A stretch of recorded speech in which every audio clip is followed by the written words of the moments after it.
Starting in the 1990s, sport utility vehicles took over the streets of America. Women didn't want to be soccer moms and abandoned their minivans in droves. Men wanted a car that could go anywhere, even if they only drove it to the office. Some people accused their owners of harming the planet, but no car company could survive without an SUV in its lineup.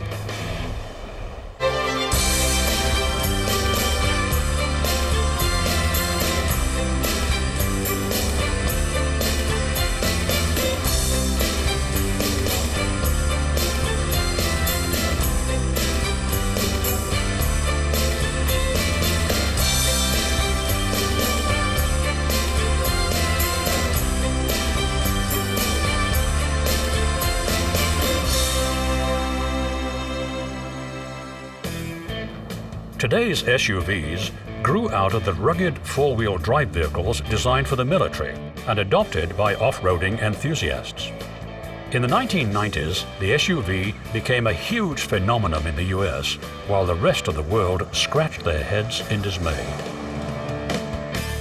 But its roots, in fact, go back to the earliest days of American motoring. Roads were either non-existent or abysmal when the automobile was born. Most towns only paved their main street, and cars had to make their way through the muck. The infrastructure of roads at that point in time were horse-drawn carriage trails. There were no highways as you and I know them today, and they were continually getting stuck. Two-wheel drive autos were limited.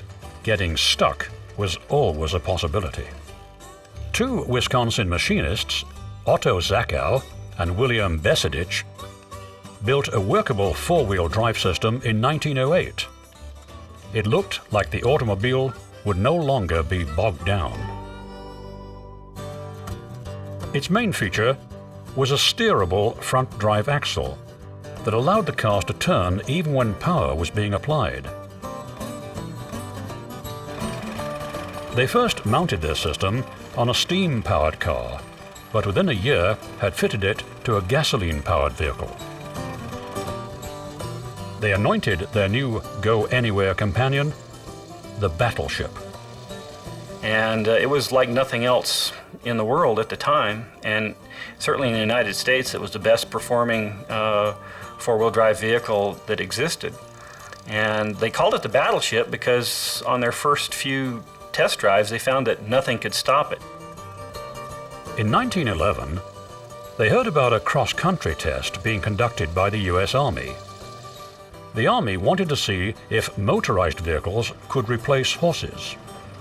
The company entered a stripped-down version of the Battleship and took on the other three entrants. Theirs was the only one with four-wheel drive. It ended up towing the competition. World War I proved the value of rugged four-wheel drive vehicles. These would be part of the Army's arsenal in all future campaigns. A mechanized army was about to replace the cavalry for good.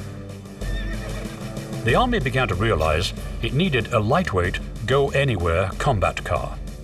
As war erupted in 1939, the Army asked more than 100 companies to submit designs for a new four-wheel drive vehicle. Only a few responded. One of them specialized in building small vehicles, the American Bantam Car Company in Butler, Pennsylvania. The Army wanted a design in just 11 days and a prototype 49 days later, a seemingly impossible task. Bantam twisted the arm of an ace engineer, Karl Probst, to come to its rescue.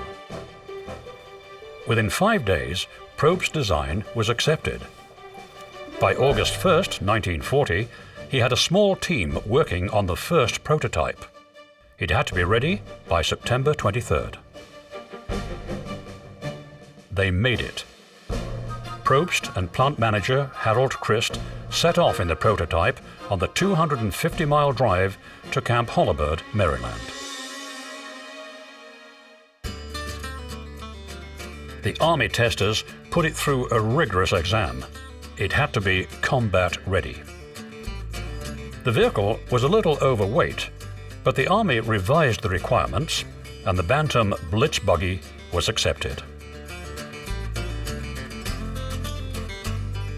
While the Army liked the Bantam, they had doubts about the small company's ability to mass-produce the vehicles. Ford and Willys Overland had also entered vehicles in the competition. These were companies with more capacity and better government connections than Bantam. Both Ford and Willys were awarded the contracts to build Bantam's superior design for what would become known as the Jeep.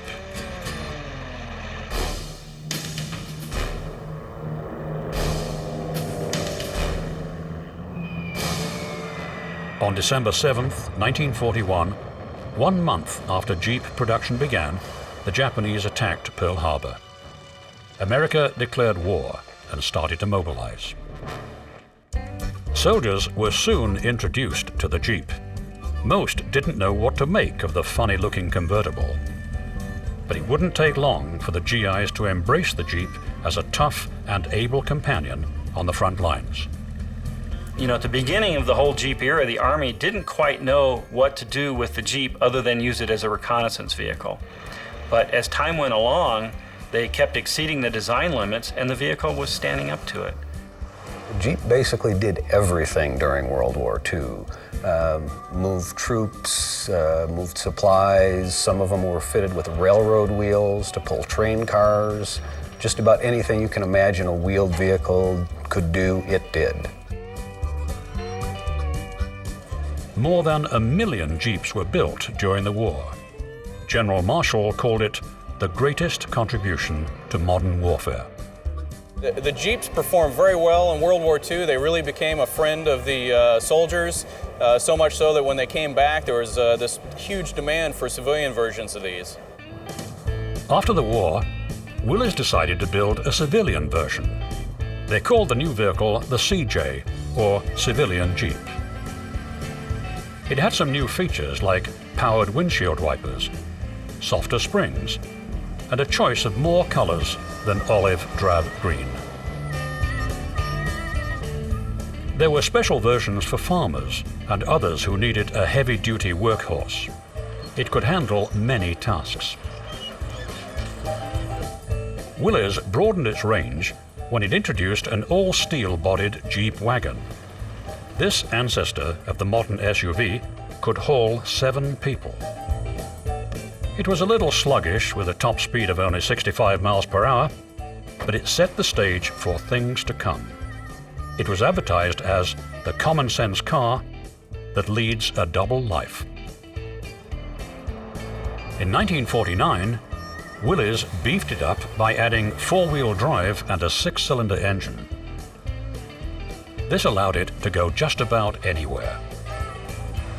People who wanted to explore the back roads or whose jobs took them off the highways liked the new wagons.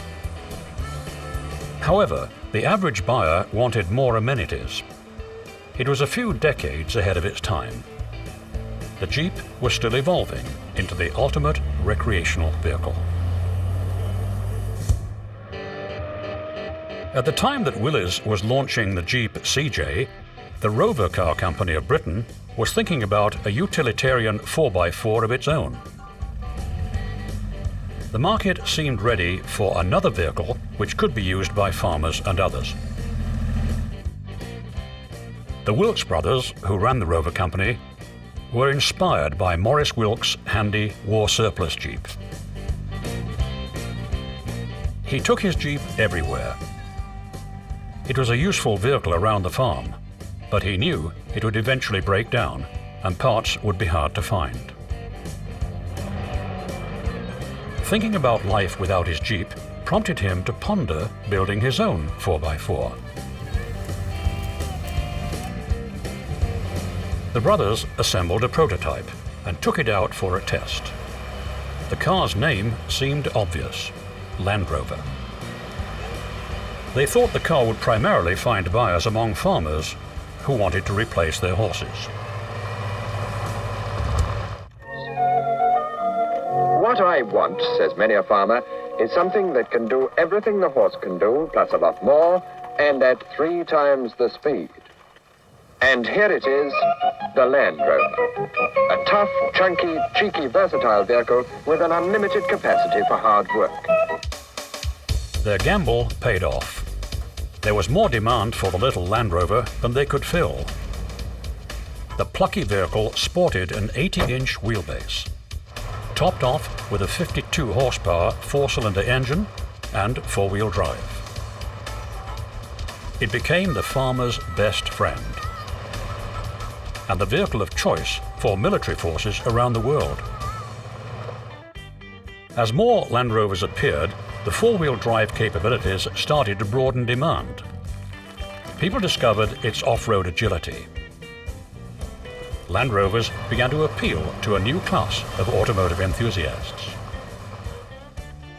Veering away from its workhorse image, owners began using the vehicle for exploration and recreational pursuits all over the world. The vehicle was so robust and strong and simple, easy to repair in the field, that it became instantly very popular throughout Africa and the Middle East. As a matter of fact, there was, at one point in time, it was estimated that for 40% of the population of the Earth, the first vehicle they ever saw was a Land Rover. Many people first saw a Land Rover because of cross-country adventures like the Oxford and Cambridge expedition, an 18,000-mile journey from London to Singapore. While driving the first motorized vehicles ever to use this overland route, the expeditionary drivers were greeted by curious crowds, international press coverage, and champagne toasts on their arrival. Not everyone was happy with the cars. Barbara Wilkes said the vehicles were not designed with women in mind. She wanted more comfort and fewer sharp edges, which, she said, ruined a number of her stockings. In April 1958, Land Rover unveiled a more refined model known as the Series 2. It featured a long list of modifications: a larger rear window to improve visibility, rounded quarter lights and fenders. Windows were made of non-scratch glass, and the doors had external handles with locks. The Series 2 was made easier to drive without sacrificing durability. Orders for the Series 2 flooded in from many countries. These rugged vehicles were exploring the jungles of Africa, serving on the front lines, and doing jobs few other vehicles could handle. However, spotting a Land Rover in America was rare. A few were imported, but didn't make much of an impact. In a lot of ways, the Land Rover was superior to the Jeep of the same era. It had a much stouter chassis, a better suspension. Drivetrains are about even. The Jeep had a little bit of edge in power, but the Land Rover was a good machine. Plus, it had an aluminum body and it didn't rust. In the 1960s, Jeep and Land Rover owners started to turn these workhorses into big boys' toys. Off-roading began to become popular. It was a good way to break out of the suburbs and have some fun. It was easy, something you could do with a family and not spend too much money. Groups of people would head out for weekend getaways and blow off some steam. Their off-road vehicles became part of their lives. In the fall of 1962, Jeep introduced a breakthrough vehicle to cater to these enthusiasts, the Wagoneer. This was a completely redesigned station wagon that came in either two-wheel or four-wheel drive. Many consider the introduction of the Wagoneer as the real birth of the sport utility vehicle. It even offered an automatic transmission, a first for any four-wheel drive vehicle. Comfort really started to become an issue when Jeep introduced the Wagoneer series in 1963. They offered air conditioning, automatic transmission, which really set the stage for today's sport utility vehicles.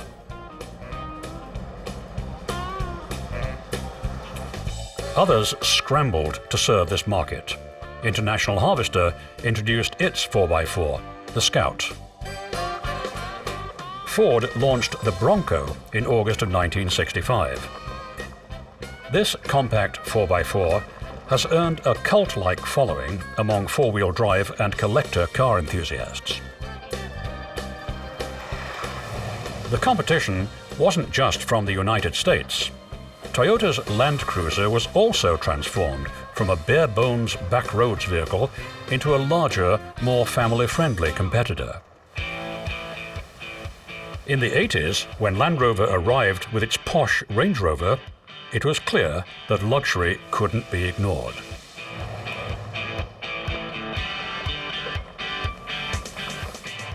In response, Jeep introduced the Cherokee, an evolution of the popular Wagoneer series.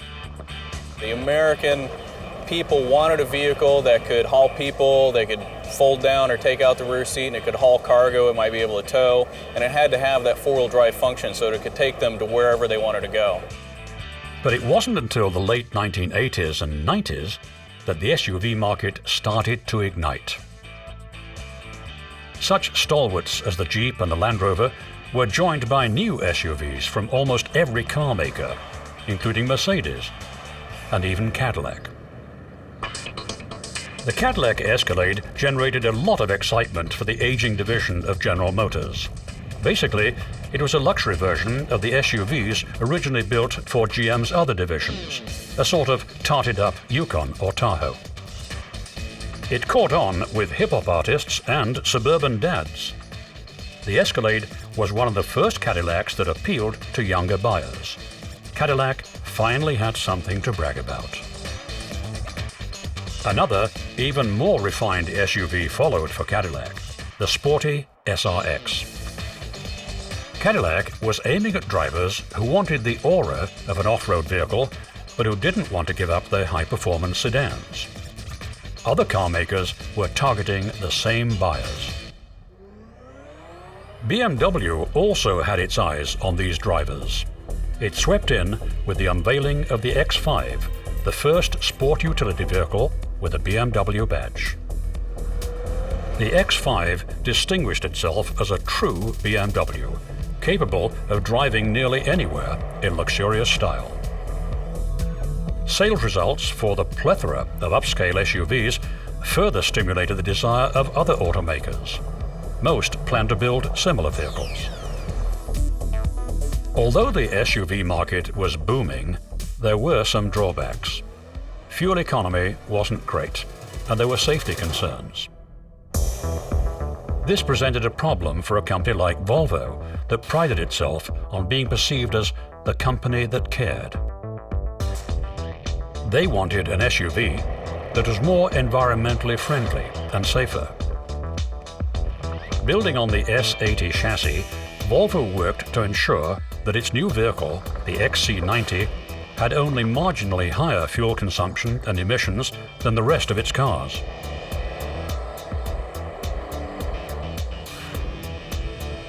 The true test, and the most important standard for it, was safety. In 2000, the Volvo Safety Center opened. This $81 million leading-edge testing facility took the company's obsession with safety seriously. The new XC90 was put through tough tests to see whether it delivered. Volvo reasoned that its reputation for safety could be destroyed if it didn't do things differently. It worked on passenger safety and ways to minimize the damage done to other vehicles in a collision.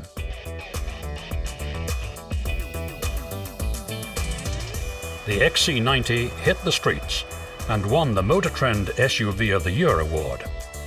Volvo had created a sport ute that maintained the company's safety reputation and delivered what people wanted in an SUV. Even Porsche couldn't ignore the popularity of sports utility vehicles, especially among women. In 2003, the Cayenne, an SUV with a name taken from a hot pepper, joined Porsche's stable. As Porsche had hoped, this SUV appealed to women who wanted a mate for their husband's Turbo Carrera.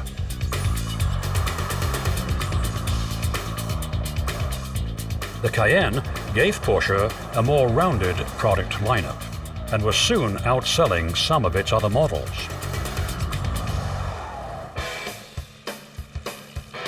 American streets became clogged with SUVs, and it didn't take long before some of the owners of these vehicles discovered how much fun they could have with their new toys. Some Jeep owners went on jamborees where they could learn the skills needed for a lifetime of off-roading. Land Rover fans started to attend club rallies, a long-time tradition with owners around the world that were now being held for American drivers. I think that most people would be really surprised to learn how capable their vehicle really is. Whether it's a Ford Explorer, Jeep Grand Cherokee, Ford Expedition, Chevrolet Tahoe, these vehicles can really do a lot. The four-wheel drive aspects give them a lot of capability. Consumer SUVs had come a long way, but not all were capable of going off-road. And for those in search of the ultimate in off-roading, the military still had everyone beat. In 1979, the Jeep was showing its age, and the US Army began to build a high-mobility, multi-purpose wheeled vehicle, or Humvee. The job to create this new vehicle was given to AM General. They came up with a remarkably versatile military vehicle that was ready to take on the world. The Humvee first saw action in Panama, where it was used for everything from launching missiles to transporting the wounded. The Humvee sealed its reputation in the Gulf War, where it encountered the most punishing treatment possible. Just like the Jeep, the Humvee became the soldier's best friend and attracted a following among off-road enthusiasts around the world. They clamored for their own Humvees. The military eventually gave in and allowed AM General to sell civilian versions called Hummers. General Motors saw a good thing and convinced AM General to license the Hummer brand to it. GM wanted to build an array of Hummers that would have all the military cachet while being at home in the suburbs. It's like no other vehicle on the face of the earth. As it is, of course, completely unlike any other vehicle. There's no competition in the normal sense of the word. It is utterly unique. But you turn more heads than if you're driving a Lamborghini with your hair on fire. GM called its domesticated Hummer the H2. These are affluent baby boomers that'll buy H2. Highly successful, achieved a lot in their life, high incomes, and they want to reward themselves for their success by buying an H2, which really, through its unique design, really conveys to the world how successful they are, and I've really arrived. Environmentalists blasted the Hummer's poor fuel economy, and even some off-roaders questioned the need for an H2. There aren't a lot of people that can logically put something like that to use. If you're an outfitter or run a ranch or something like that, I can see a use for it. But for somebody who wants to have a vehicle that they can drive to work and then take out on the trail, I don't think that's the one for you. While the Hummer may not be for everyone, it's clear there's an SUV to fit just about any need. If fuel efficiency isn't a concern and you want to ford a stream, take on the most difficult terrain, or just have some fun, there's an SUV out there for you.